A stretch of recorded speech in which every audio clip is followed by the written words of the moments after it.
The unbelievable migration of salmon are remarkable creatures that clearly demonstrate the reality of creation. After hatching in freshwater, they embark on a long journey to the ocean, where they mature in saltwater.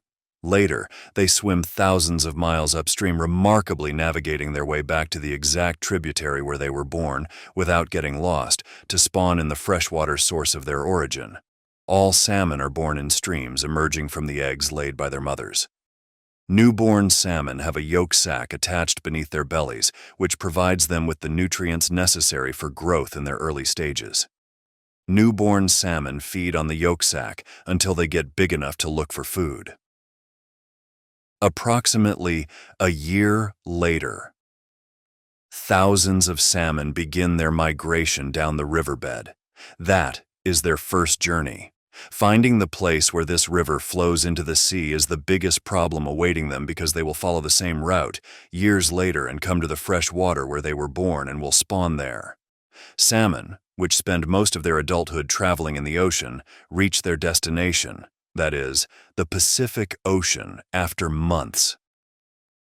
An astonishing new migration will start for these salmon, which have grown thoroughly and reached the reproductive maturity after spending a few years in the sea.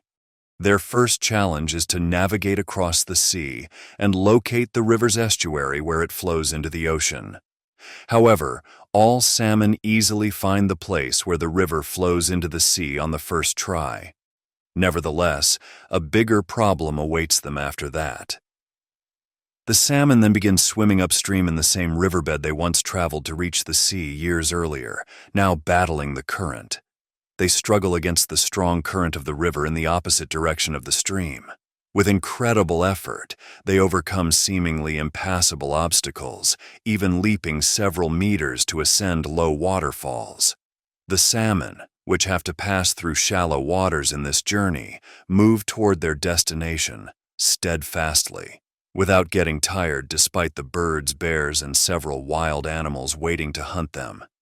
However, the difficulties are not limited to the ones mentioned, because these salmon, which are born in any tributary of a river in the inner parts of the land, must reach this place.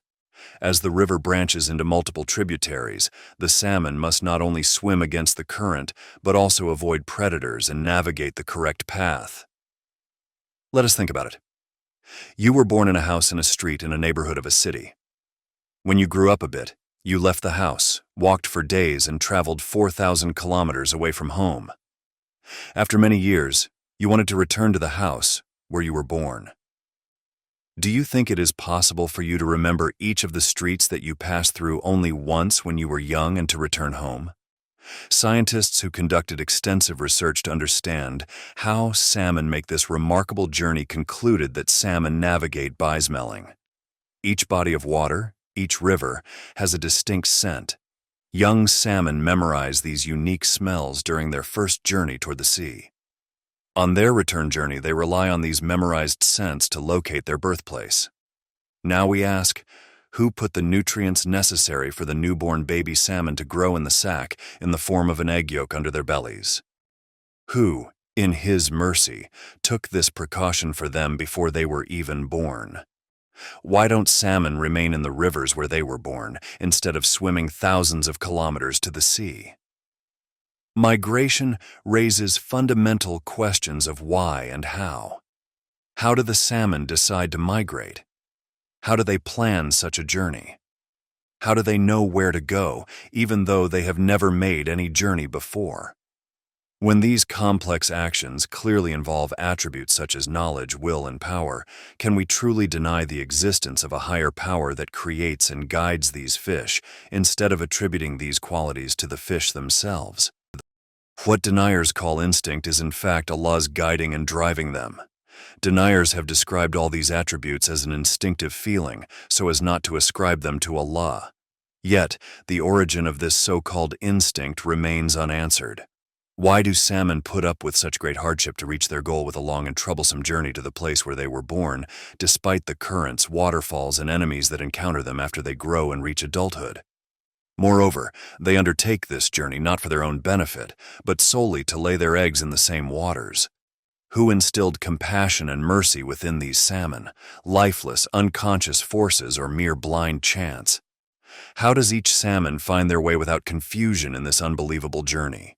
While we humans, the most intelligent beings, cannot even find the exit door of a large building that we enter, how can these salmon manage to do it?